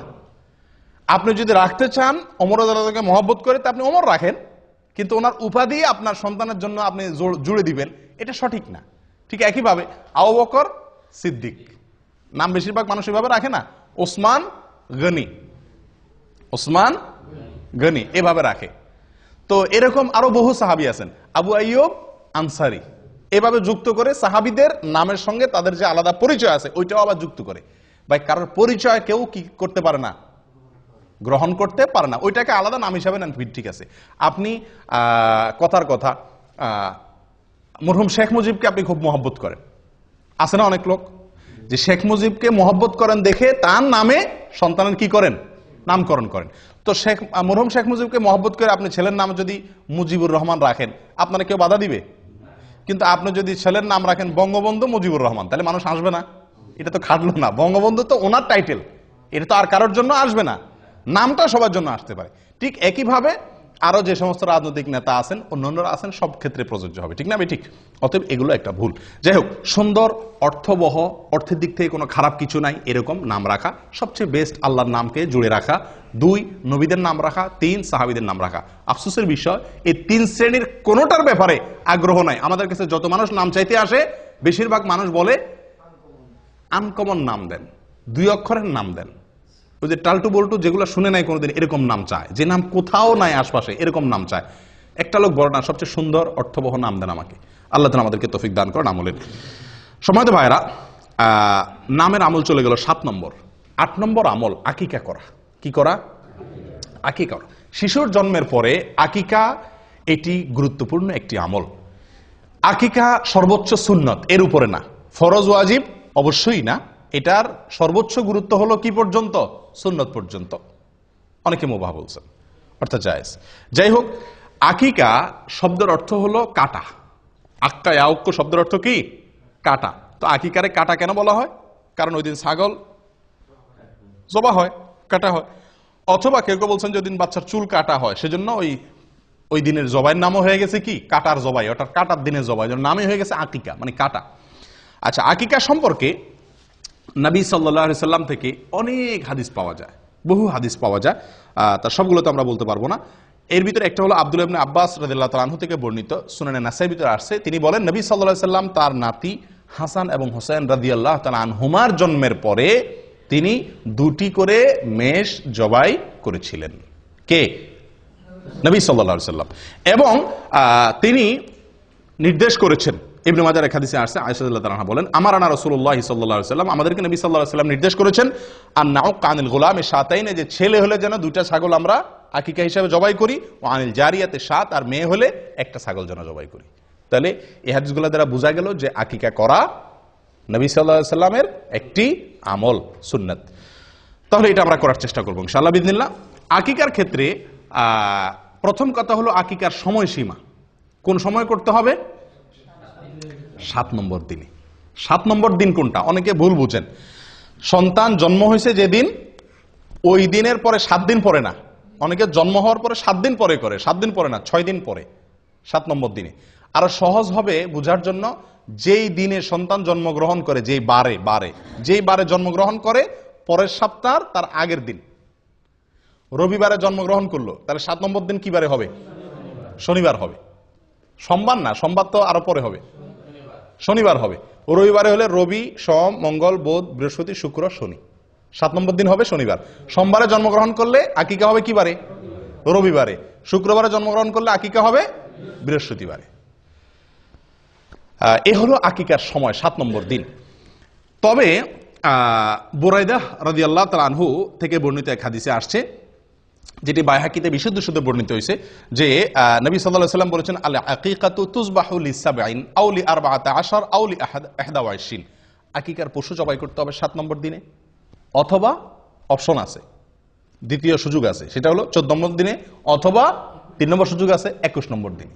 এই তিনটাই এই হাদিস দ্বারা বোঝা গেল সুন্নাত। তবে 1 নম্বরের সুন্নাত হলো, ফার্স্ট ক্লাসের সুন্নাত হলো 7 নম্বর দিনে করতে পারলে উত্তম, আর না হলে 14 বা 21 নম্বর দিনের আরো 2টা স্টেশন আছে, সেগুলো ধরতে পারেন। কিন্তু যদি এই 3 দিনের কোনোদিন আপনি করতে না পারেন, তাহলে সুযোগ আছে পরবর্তীতে যে কোনো সময় করার, কিন্তু এই 3 দিনে বা বিশেষ করে 7 নম্বর দিনে করা উত্তম। এখন একটা প্রশ্ন আসে, মেয়েদের জন্য আকিকার পশু জবাই করতে হবে 1টা, ছেলেদের জন্য হলো 2টা। কেন? এটা কিছুটা বৈষম্য মনে হয় না? বিশেষ করে আজকের নারীবাদীর যে জোয়ার চলতেছে, নারীবাদের জোয়ারে তো এটা বড় প্রশ্ন। ছেলে হয়েছে দেখে কি খুশি দেখা ইসলাম 2টা করতে বলছে, মেয়েদের বেলা 1টা কেন?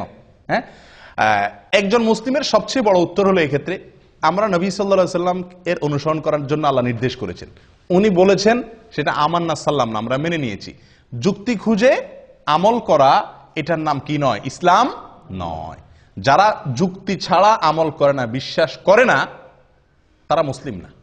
তারা কি না? যুক্তি ছাড়া বুঝে না। তার আগে যুক্তি দিতে হবে তারে, প্রত্যেকটা কাজ তারপরে সেই করবে। তাহলে এটারে কি বলে না? ইসলাম গ্রহণ বলে না। পৃথিবীতে যখন মানুষ জাহান্নামে যাবে, তখন সবাই ইমানদার হয়ে যাবে। জাহান্নামে যাওয়ার আগে কি হয়ে যাবে? ইমানদার হয়ে। একটা মজার কথা আছে, রসিকতা করে, ধাঁধা আর কি, যে কোন বেঈমান জাহান্নামে যাবে না, কোন বেঈমান জাহান্নামে যাবে না। মানে কি? কোন কাফের কি যাবে না জাহান্নামে? একটি কাফেরও জাহান্নামে যাবে না। মানে কি? কাফের জাহান্নামে যাবে না মানে? তাহলে কে যাবে জাহান্নামে? জান্নাতে ইমানদার জাহান্নামে যাবে। যখন সে জাহান্নামে যাবে তখন আর কেউ কাফের থাকবে না। থাকবে? সে তো জাহান্নাম দেখার পরে সবকিছু বিশ্বাস করবে না? এই দেখার পরে বুঝার পরে এখন সে বিশ্বাস করলে এটার মূল্য আর নাই। তো এর মানে হলো যে কাফের জাহান্নামে যাবে না। জাহান্নামে যখন যাবে তখন ঈমান আসবে, কিন্তু সেই ঈমানের ভ্যালিডিটি আল্লাহ সুবহানাহু ওয়া তাআলার কাছে আর নাই বা থাকবে না। যাই হোক, তাহলে যেটা বলছিলাম আকিকার ক্ষেত্রে কেন মেয়েদের ক্ষেত্রে একটা, ওই যে নবী সাল্লাল্লাহু আলাইহি ওয়াসাল্লাম বলছেন সেজন্য, আমার কোনো যুক্তি আর প্রয়োজন নাই। কিন্তু এর বাইরে বহু যুক্তি আছে। দেখুন, ইহুদিরা মদিনাতে, ইহুদিদের বসবাস ছিল, তাদের প্রভাব ছিল মদিনার সমাজে। ইহুদিরা মেয়ে হলে কোনো আকিকাই করতো না। আকিকা এটা আগে থেকে চালু ছিল। তারা ছেলে হলে আকিকা করতো, মেয়ে হলে কোনো আকিকা করতো না। কারণ মেয়ে হলে তো সবাই কি এমনি তাদের মেজাজ গরম, জবাই জীবন্ত কবর দিতে পারলে বাঁচে, আবার আকিকা মেয়ে হলে, যাই হোক এটা মুশরিকদের ভিতরে বেশি ছিল যদিও, কিন্তু ইহুদিরা মেয়ে হলে আকিকা দিত না। নবী সাল্লাল্লাহু আলাইহি ওয়াসাল্লাম একটা দিতে বলেছেন। এর অনেক কারণ আছে, যৌক্তিক কারণ আছে। সবচেয়ে বড় কারণ হলো নবী সাল্লাল্লাহু আলাইহি ওয়াসাল্লামের নির্দেশ। বাস, অনেক উলামা ইকরাম এর একটা কারণ উল্লেখ করেন যে আকিকার ব্যাপারে এক হাদিসে আসছে, আল আকিকাতু আল গুলামু মুরতাহানুন বিআকিকাতিহি, যে কোনো শিশুর জন্মের পরে তার আকিকার বিনিময়ে সে বন্ধক থাকে আল্লাহর কাছে। বন্ধক থাকে। বন্ধক বুঝেন আপনারা? কোন জিনিস কারোর কাছে বন্ধক রাখার মানে কি? টাকা দিয়ে সেই জিনিসটা আমি কি করতে পারবো? ছাড়াতে পারবো। না ছাড়াইলে ততক্ষণ পর্যন্ত ওইটা আমার হবে না। সন্তান বন্ধক থাকে জন্মের পরে, আকিকা দিলে বন্ধক ছুটে। মানে কি? কি বন্ধক থাকে? এর ব্যাখ্যা কি? এর ব্যাখ্যা সম্পর্কে অনেক কথাই আছে, মুহাদ্দিসিন ইকরাম বলেছেন। হাদিসে স্পষ্ট কিছু বলা হয় না। কেউ কেউ বলেছেন এর মানে হলো এই শিশু কিয়ামতের দিন তার বাবার জন্য সুপারিশ করবে না যদি বাপে আকিকা না করে। আকিকা করলো, বন্ধক ছুটে গেছে, এবার সুপারিশ করবে। কেউ কেউ বলেছেন এর মানে হলো আল্লাহ তাআলা একে শয়তান থেকে সুরক্ষিত করা, দুনিয়াতে বিপদ আপদ থেকে রক্ষা করা, এই জিনিসগুলো মানে লক থাকে। আকিকা করলো, লক খুলে গেল। কথা বুঝে আসছে? তো ছেলেদের জীবনে নিরাপত্তার ঝুঁকি সবচাইতে বেশি মেয়েদের তুলনাতে, এবং ডাক্তাররা বলেন যে পুরুষদের শরীরে রোগ প্রতিরোধ ক্ষমতা মেয়েদের তুলনাতে কম থাকে, আর মেয়েদের শরীরে রোগ প্রতিরোধ ক্ষমতা একটু বেশি থাকে। আল্লাহ সৃষ্টি করছেন এভাবে। এই জন্য ডোজ, আকিকায় যদি আমি ডোজ হিসাবে নেই তার নিরাপত্তার জন্য, তার সুস্থতার জন্য, তাহলে এক্ষেত্রে ছেলের জন্য ডবল ডোজ, কারণ তার শরীরের ভিতর রোগ প্রতিরোধ ক্ষমতা কম। আর মেয়ের জন্য সিঙ্গেল ডোজ, কারণ তার শরীরে রোগ প্রতিরোধ ক্ষমতা বেশি। শুধু তাই নয়, মেয়ে এবং ছেলে এদের উভয়ের মধ্যে আমরা যদি দেখি জীবনের রিস্ক কার বেশি?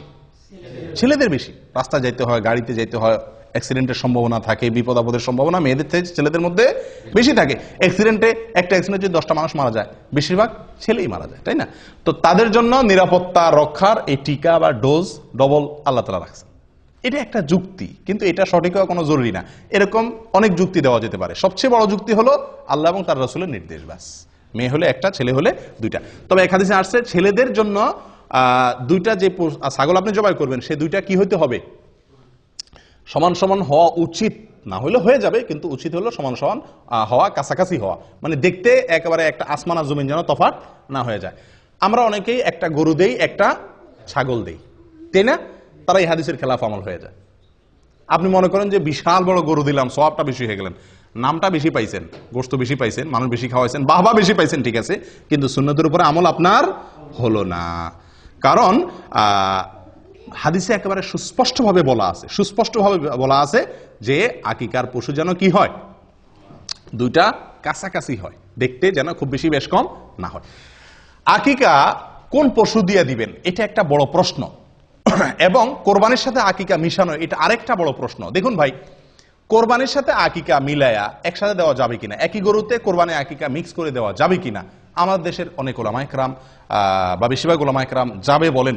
অথচ হানাফি মাযহাবের একজন প্রসিদ্ধ আলেম, পাকিস্তানের মুফতি রশিদ আহমদ রাহিমাহুল্লাহ, উনি আহসান ফতোয়া, একটা বিরাট বড় ফতোয়ার কিতাব লিখেছেন।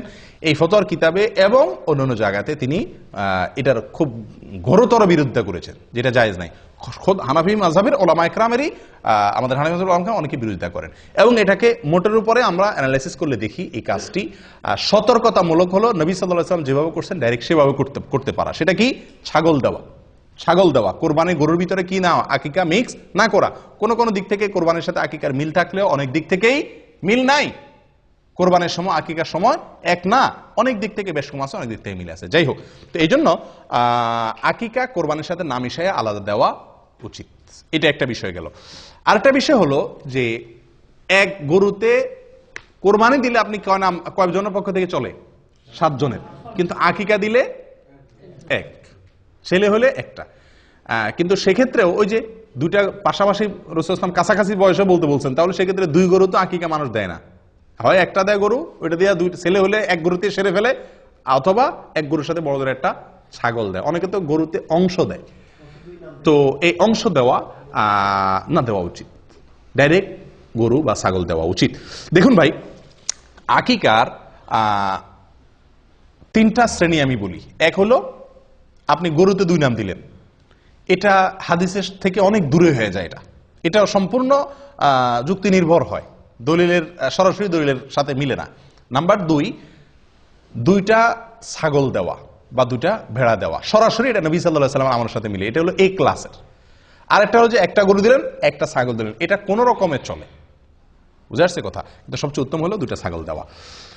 আকিকা যদি কেউ দিতে না পারে, সমস্যা আছে? কোনো বিশেষ কোনো অসুবিধা নাই, হারাম না, কারণ এটা ফরজও না ওয়াজিবও না। কিন্তু বিনা কারণে আকিকা কি করা উচিত না? ছাড়া উচিত না। আমাদের সমাজে অনেক লোক আকিকা দেয় না, অথবা বাপ হইছেন, ছেলের বাপ হইছেন, একটা ছাগল বলে যে একটা ছাগলের টাকা আছে আমার কাছে, সমস্যা আছে? সমস্যা নাই, আপনার যদি সামর্থ্য না থাকলে একটা দিবেন। কিন্তু আমাদের দেশে মানুষের জন্য আমি বলি যে একটা দিলে চলবে না ছেলের বাপ হইলে। কেন? কারণ ছেলের বাপে যদি বলে যে আমার সামর্থ্য নাই, আমার তার সাথে কথা আছে। কেমনে সামর্থ্য নাই আপনার? আপনার সামর্থ্য নাই কেমনে আমার বুঝাই দেন। একজন বাপ সন্তান জন্মের পরে কমের পক্ষে 10 কেজি মিষ্টি কিনা লাগে আমাদের দেশে, লাগে কি লাগে না? হাসপাতালের ডাক্তার, আয়া, দারোয়ান, বাড়ি, শ্বশুর বাড়ি, বন্ধু বান্ধব, আশপাশের প্রতিবেশী দিতে দিতে মিনিমাম 10 কেজি লাগে, আপনার মিষ্টি লাগে। ঢাকা শহরে যদি আপনি মিষ্টি কিনতে যান 400 টাকা মিষ্টির কেজি। 10 কেজি মিষ্টির দাম কত হয়? 4000 টাকা।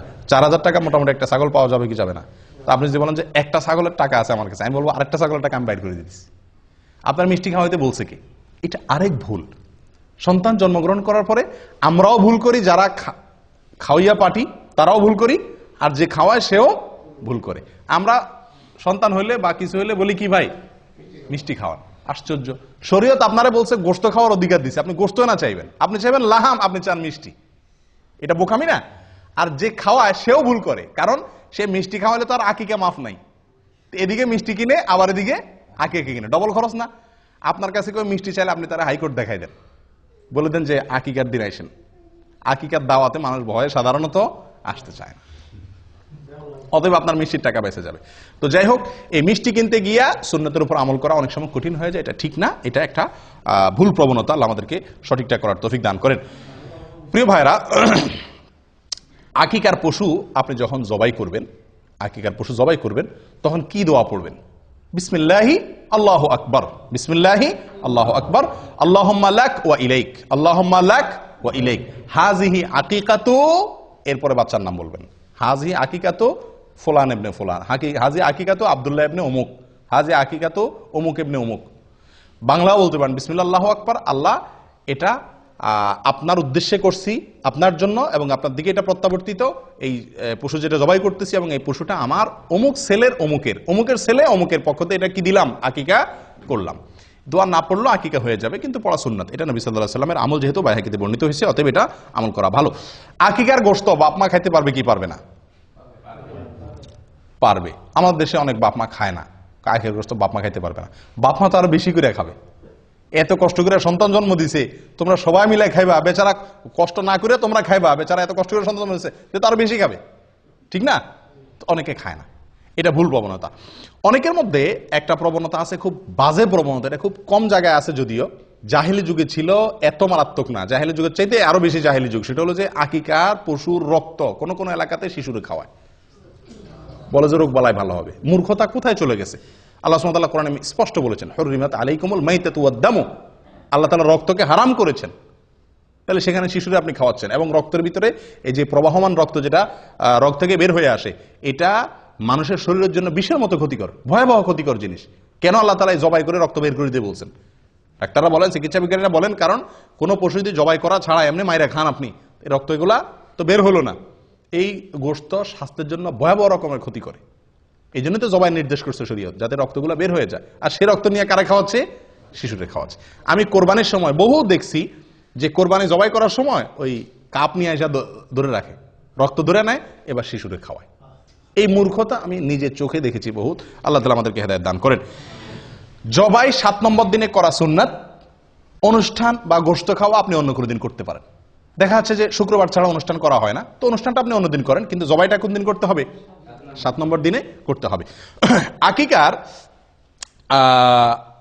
এক জায়গাতে আপনি প্রবাসে আছেন, দেশে বাচ্চা হয়েছে, তো এখানে আপনি কি দিতে পারেন? আকিকা দিতে পারবেন। আবার বাচ্চা হাসপাতালে আছে, 7 নম্বর দিন এসে গেছে, আকিকা আপনি বাসায় দিতে পারেন। বাচ্চা নানা বাড়ি আছে, আকিকা দাদার বাড়ি দিতে পারেন, কোনো অসুবিধা নাই। বাচ্চা কোথাও আছে এটা দেখার দরকার নাই, যে কোনো জায়গায় দিলেই হলো। 2টা ছাগল দিবেন, ছেলে হয়েছে, দেশে একটা দিলেন, এখানে আরেকটা দিলেন, অসুবিধা নেই, চলবে। আমাদেরও খাওয়ার ব্যবস্থা রাখলেন, শুধু দেশে সব খাওয়াইলেন না। আকিকার অনুষ্ঠান শেষ, আকিকার ঘরে শেষ কথা, আকিকার অনুষ্ঠান। কি অনুষ্ঠান রে ভাই? আকিকার অনুষ্ঠান। আকিকার অনুষ্ঠান আমাদের দেশে এটা একটা জুলুমের অনুষ্ঠান হয়ে গেছে। আকিকার অনুষ্ঠান করাতে দোষের কিছু না, কিন্তু আকিকার অনুষ্ঠানে যে চাঁদাবাজি হয়, এটা অত্যন্ত নিকৃষ্টতম একটা কাজ। আপনি বলবেন মানুষ খুশি হয়ে দেয়, আমি বলবো না। খুশি হয়ে 100 জন অতিথি থাকলে তার ভিতরে 20 জন হয়তো মন থেকে খুশি হয়ে দিচ্ছে, বা 30 জন দিচ্ছে, বা 50 জন দিচ্ছে। একটি লোকও যদি নাখোশ হয়ে আপনার সিস্টেমের কারণে দিতে বাধ্য হয়, লজ্জায় পড়ে দেয়, তাহলে আপনি তার গুনাহগার। এই উপহারটা আপনার জন্য হারাম হয়ে গেল। নবী সাল্লাল্লাহু আলাইহি ওয়াসাল্লাম বলেছেন, লা ইয়াহিল্লু মালু ইমরিইন মুসলিমিন ইল্লা বিতিবি নাফসিহি। কোন মুসলমানের মাল তার সন্তুষ্ট চিত্তে না হলে, মন থেকে সে খুশি হয়ে না দিলে, বাধ্য হয়ে দিলে, এটা জায়েজ নেই, হারাম। এটা হলো চাঁদা। এটা হলো কি? চাঁদা। আমি বলি মাস্তানরা যে চাঁদাবাজি করে আমাদের দেশে, মাস্তানরা যে চাঁদাবাজি করে ওইটা, আর এই বিয়ের উপহার আর আকিকার উপহার, এই 2 চাঁদা, এটারও আমি চাঁদাবাজি বলি। এই চাঁদা আর মাস্তানের চাঁদা, এই দুইটার ভিতরে পার্থক্য একটা, মূল জিনিস একই। পার্থক্য কি? পার্থক্য হলো মাস্তানে চাঁদাবাজি করার সময় কিছু খাওয়াইটা হয় না, ডাইরেক্ট চাঁদাটা নিয়ে নেয়। আর আকিকার অনুষ্ঠান, বিয়ের অনুষ্ঠানে এক থাল খাওয়াইয়া চাঁদাটা নেন। এই হলো 2 চাঁদার ভিতরে পার্থক্য। কিন্তু বেশিরভাগ লোক না হইলেও, কিছু লোক হইলেও নাখোশ হয়ে যায়। বিশেষ করে এই অনুষ্ঠানগুলোতে একান্ত কাছের বাচ্চার, খুব কাছের লোক, ফুফু ভাই, এরা হয়তো একটা চেইন দিল, একটা আংটি দিল, বা একটা কিছু দিল, নগদ টাকা দিল, অসুবিধা নেই। কিন্তু অন্যান্য অনেক লোক আছে যারা আকিকার অনুষ্ঠানে খালি হাতে যাইতে পারে না। এই দেশে এই কালচারটা নেই।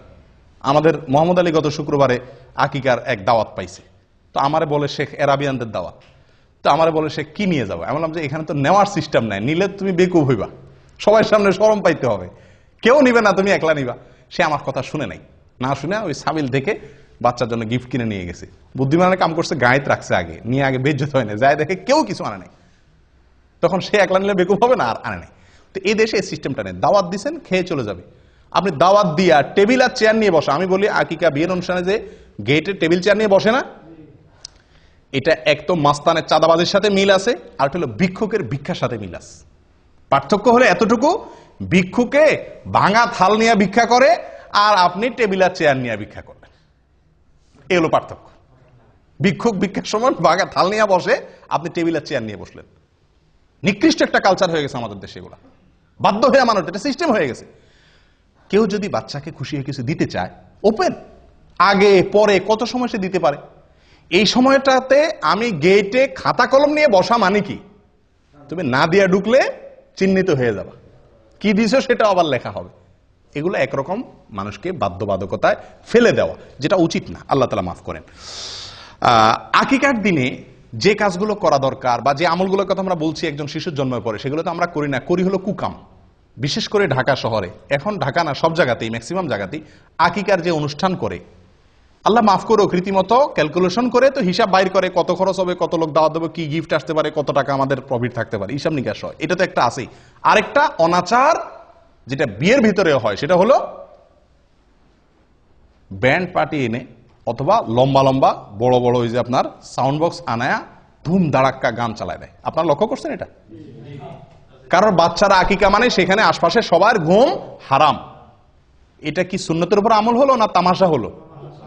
এই বাচ্চার উপরে তো আল্লাহর গজব নাজিল হবে রহমতের জায়গায়, যে বাচ্চার আকিকা উপলক্ষে পুরো এলাকা মানুষের ঘুম হারাম। আমি নিজে গতবার ছুটিতে গেছি দেশে, রাত 12টা-1টা বাজে হঠাৎ করে দেখি ধুমধাড়াকা শুরু হয়ে গেছে 12টার দিকে, গভীর ঘুম ভেঙে গেছে। কি ব্যাপার? বিশাল সাউন্ড দিয়ে গান। আমি নেমে বের হলাম, আমার ওয়াইফ বলে যে যাইও না, এত রাত্রে ঢাকা শহরে মানুষ বাসাতে বাইরে না। কি বলো, এই এলাকায় কোনো মানুষজন বসবাস করে না নাকি? বাইর হয়ে যায়, দেখি যে আকিকার ধুমধাড়াকা গান চলতেছে। বললাম যে ভাই, মাথার বিবেক কোথায় গেছে? এই শিশুটার জন্ম হয়েছে, তার জন্য সবাই দোয়া করবে। এই যে আমার ঘুমটা ভাঙাই দিলেন, আমি কি দোয়া করবো না বদদোয়া করবো? আমার মধ্যে শত শত লোক বদদোয়া করতেছে শিশুর জন্য, আর আপনি ধুমধাড়াক্কা গান লাগাই দিচ্ছেন। মূর্খতা কোথায় গিয়ে ঠেকছে? আপনি বিয়ের অনুষ্ঠানে গান বাজাবেন না, নাচবেন, আরো কিছু করবেন, আপনার বাসায় আপনি করেন। আপনি সাউন্ড বক্স দিয়ে পুরো এলাকা মানুষের কষ্ট দিচ্ছেন। শিশুর কষ্ট হচ্ছে, অসুস্থ লোকের কষ্ট হচ্ছে, ঘুমন্ত মানুষের কষ্ট হচ্ছে, অনেকের ডিউটি আছে সকালে, অনেকের পরীক্ষা আছে সকালে, সারা রাত। এবং বিশেষ করে ঢাকা শহরের এই কালচার একেবারে পুরো ঢাকা শহরে আছে। আমরা মূর্খ, এখনো কত লেভেলের নিচু লেভেলের মূর্খ রয়েছি যে রাতভর আমি পুরো এলাকা মানুষকে বাধ্যতামূলক গান শুনাই, কেউ কিছু বলারও অধিকার নাই, সাহস নাই, ক্ষমতা নাই। মূর্খতা কোথায় চলে গেছে? তো আকিকার অনুষ্ঠানকে এটা বেবরকতি করে, কল্যাণ নষ্ট করে এই সমস্ত গান বাজনার কারণে। আল্লাহ হেফাজত করেন। প্রিয় ভাইরা, 9 নম্বর আমল হলো বাচ্চার মাথার চুল কাটা, চাঁচা 7 নম্বর দিনে। এবং চুল চাঁচার পরে আরেকটা আমল আছে, যেটা হয়তো আপনারা অনেকে জীবনে প্রথম শুনছেন। সেটা হলো চুল চাঁচার পরে চুলের ওজন পরিমাণ রূপা আল্লাহর রাস্তায় দান করা। চুলের ওজন পরিমাণ রূপা আল্লাহর রাস্তায় দান করা। কয়জনে করছেন? হাত তোলেন। 2 জন করছেন, মাশাআল্লাহ। আর কেউ করেন নাই? আলহামদুলিল্লাহ। আমি 3 সন্তানের সময় করছি। 2 সন্তানের সময় তো দেশে থাকতে আপনার ওই পলিথিনে করে আমি নিয়ে গেছি স্বর্ণের দোকানে যায়। কারণ স্বর্ণের দোকান ছাড়া তো আর এত অল্প চুল মাপার মতো কি নাই, বাটখারা কারোর কাছে এত ছোট নাই। তো তাদের কাছে মাপাইয়া তখন 25 টাকা না 35 টাকা এরকম অল্প কিছু হয়েছে দিয়ে দিছি। মনে রাখতে হবে এটা একটা আমল, সুন্নাত। খুঁটে এই সমস্ত সুন্নতের উপর আমল করা দরকার। কিন্তু আমরা জানি না আমল করবো কোত্থেকে। আপনি রূপা দেওয়া জরুরি না, রূপার সমান মূল্যে দান করে দিলেন, কিন্তু ওই চুলের উপরে আন্দাজ করে মাপতে না পারলেও আন্দাজ করে অন্তত দিয়ে দিলেন, এটা করা উচিত। এবং এ সম্পর্কে মুসনাদ আহমদের ভিতরে বিশুদ্ধ সূত্রে বর্ণিত আছে হাদিস, এবং আরো অন্যান্য জায়গাতে মোটামুটি কম বেশ হাদিস আছে। তার ভিতরে একটা হলো আবু রাফি রাদিয়াল্লাহু তাআলা আনহু বলেন, যেটা মুসনাদ আহমদের ভিতরে আসছে, তিনি বলেন যে নবী সাল্লাল্লাহু আলাইহি সাল্লাম যখন হাসান জন্ম হয়েছিল, তখন এই শিশুর মা ফাতেমা রাদিয়াল্লাহু তাআলা আনহাকে বলেছেন, ইহলিকি রাসা, এ ফাতেমা, এই ছেলের চুল চাঁচো, ওয়া তাসাদ্দাকি বিওয়াজনি শারিহি ফিদ্দাতান আলাল মাসাকিন, মিসকিনদেরকে এই বাচ্চার চুলের ওজন পরিমাণ রূপা দিয়ে দিও। কে বলছেন? নবী সাল্লাল্লাহু আলাইহি সাল্লাম। কাকে বলছেন? ফাতেমা রাদিয়াল্লাহু তাআলা আনহাকে। অথচ এই আমলটা আমরা জানিই না। এটা করার চেষ্টা করবেন তো ইনশাআল্লাহ, আল্লাহ তাআলা তৌফিক দান করুন। 10 নম্বর আমল হলো, এটা আরো বিদায় হয়ে গেছে, এটা আমি নিজেও জানতাম না, এবং আমার 3 সন্তান কোনোটার সময় করি নাই। সেটা হলো যে সন্তান জন্মের পরে জাফরানের কালার দিয়ে টাকের মধ্যে একটু লাগাই দেওয়া, মাথা কালার করা, হালকা একটু আনন্দের অংশ হিসাবে। এগুলো কোনো জরুরি আমল না, কিন্তু হাদিসে বর্ণিত আছে। হাদিসটা শুনেন, আয়েশা রাদিয়াল্লাহু তাআলা আনহা বর্ণনা করছেন, এবং এটি সহিহ ইবনে হিব্বানের ভিতরে আছে, এটাও সহিহ সূত্রে বর্ণিত। তিনি বলেন, জাহেলি যুগের মানুষ, জাহেলিয়াতের যুগের মানুষ আকিকার পশুর রক্ত নিয়ে বাচ্চার মাথা চুল চাচার পরে ওটাতে কি করতো? মাখায় দিত। তো রক্ত নাপাক, হারাম জিনিস, এটা দিয়ে বাচ্চার শরীর মাখাবে, এটা তো ভালো জিনিস না। করো নবী সাল্লাল্লাহু আলাইহি ওয়াসাল্লাম তখন নির্দেশ করলেন সাহাবীদেরকে, ইজআলু মাকানা দামি খালুকান, তোমরা রক্ত না মাখায়া রং মাখাও। জাফরানের রং হলে সবচেয়ে উত্তম বা বেস্ট। এটা কোনো জরুরি কোনো আমল না, করতে পারলে করলেন, না করতে পারলে নাই। এবং একইভাবে সুনানে আবু দাউদের ভিতরেও এই বিষয়ে হাদিস বর্ণিত আছে, বুরায়দা রাদিয়াল্লাহু তাআলা আনহু থেকে একই জিনিস প্রমাণিত হয়। তাহলে 10 নম্বর আমল হলো মাথায় রং দেওয়া, এবং সেটা চুল চাঁচাটা ছেলে হোক মেয়ে হোক সবার জন্য 7 নম্বর দিনে হলে উত্তম এবং সুন্নাত। 11 নম্বর শেষ আমল, 13টা বলছিলাম না, 13টা না 11টা ভুল বলছি। 11 নম্বর শেষ আমল হলো খাতনা করা। কি করা ভাই? খাতনা মানে মুসলমানি করা। এবং এই মুসলমানিটা 7 নম্বর দিন করা উত্তম। কবে করা উত্তম? 7 নম্বর দিনে। চিন্তা করেন, এত ছোট বাচ্চারা কেমনে মুসলমানি করাবে? ছোট থাকতেই মুসলমানি করাতে সুবিধা, ছোট থাকতেই মুসলমানি করতে সুবিধা। আমার ছোট ছেলেটাকে এখানে মুসলমান করছি 7 নম্বর দিনে। মুসলমানি করে ডাক্তার নার্স আইনে আমার কোলে দিল, 1 ফোঁটাও কাঁদে নেই বাচ্চা। পরে একটু হালকা করে কাঁদছে, এবং কয়েকদিন ভিতরে শুকায় গেছে, আমরা টেরই পাইনি। কিন্তু বড় ছেলেটাকে মুসলমানি করাইছি, বড় হওয়ার পরে ওইটা মুসলমানি করার সময় মনে হয় হাসপাতাল মনে ভেঙে ফেলবি অবস্থা করে ফেলছে। আর গ্রাম দেশে যদি মুসলমানি করানো হয়, হায় রে হায়, ওরে দৌড়ায় ধরতে তো 3 জন লাগে। বেচারারে দৌড়াইয়া ধরে আনলেন, এরপরে হাত বাঁধরে, পাও বাঁধরে, একজনের পাও ধরো, একজনের হাত ধরো, একজনের চোখ বাঁধো, এরপরে ছেলের কান্দা, এরপরে ছেলের মার কান্দা, ছেলের বাপের কান্দা, পুরো এলাকা গরম হয়ে যায়, তাই না? কারণ ওই সময় আসলেও কষ্ট হয়। যত বড় হয় তত মুসলমানি করা কষ্ট হয়, যত ছোট থাকতে মুসলমানি করাবেন তত সহজ। 7 নম্বর দিনে করতে পারলে সবচেয়ে ভালো। হাসপাতালে নিয়ে যান, ডাক্তারদের বলেন করে দিবি, একেবারে টেরি পাবে না, সবচেয়ে সহজ। যাই হোক, এটা 7 নম্বর দিনে করতে হবে এমন কোনো জরুরি না, কিন্তু এটা খুব গুরুত্বপূর্ণ। এই যতগুলো আমল বললাম 11টা, এর ভিতরে সবচাইতে জরুরি আমল হলো এই শেষেরটা, খাতনা করা। এটাকে সুনানুল ফিতরা বলা হয়েছে। এমনকি এই খাতনা মেয়েদেরও করাইতে হয় যদি প্রয়োজন হয়। এই খাতনা হলো লজ্জাস্থানের সামনে যে অতিরিক্ত অংশ চামড়া দলা হয়ে থাকে, এর পেঁচে পেঁচে পেশাব থাকে, নাপাক থাকে, পরে এগুলো অ্যালার্জি হয়, স্বাস্থ্যের জন্য ক্ষতি হয়, নাপাকও থাকে, অনেক সমস্যা হয়, এটাকে কেটে ফেলে দিতে হয়। তো আমাদের দেশে সাধারণত মেয়েদের শারীরিক গঠন সেরকম না, যার কারণে আমাদের দেশে এটা প্রয়োজন হয় না, কিন্তু অনেক দেশে প্রয়োজন হয়। শারীরিক গঠনের কারণে খাতনা বাচ্চাদেরও, মেয়েদের ক্ষেত্রেও করতে হয়, কিন্তু ছেলে মেয়ে সকলের জন্য এটা বিধিবদ্ধ। তাহলে মোট 11টা আমল আমরা জানলাম। কার জন্য এগুলা? একটা শিশুর জন্মের পরে তার অভিভাবকদের বা আমাদের অন্যদের করণীয় 11টা আমল আমরা বলেই তো বাই সিরিয়াল। 1, প্রথম আমল কি? সহবাসের সময় দোয়া করা, শয়তানের আশ্রয় চেয়ে নেওয়া। নাম্বার 2, ভূমিষ্ঠ হওয়ার পরে আল্লাহর আশ্রয় চাওয়া এবং বদনজর থেকে বাঁচার জন্য দোয়া করা। এটা কোনো নির্দিষ্ট সময় ঠিক করা নাই। 2, 3 নম্বর, সন্তান কোনো বাচ্চার জন্মগ্রহণের সংবাদ শোনার পরে ছেলে মেয়ে হয়েছে, কোনটা হয়েছে এটা না জিজ্ঞেস করে আগে আলহামদুলিল্লাহ রাব্বুল আলামিন বলে আল্লাহ শুকরিয়া আদায় করা। 4 নম্বর আমল বলেন, আপনারা কি শুনছেন? আকিকা বহুত পরে আজান দেওয়া, বাচ্চার কানে আজান দেওয়া 4 নম্বর। 5 নম্বর হলো তাহনিক করা, তাহনিক, খেজুরের রস তার মুখে দেওয়া 5 নম্বর। 6 নম্বর আমল বলেন।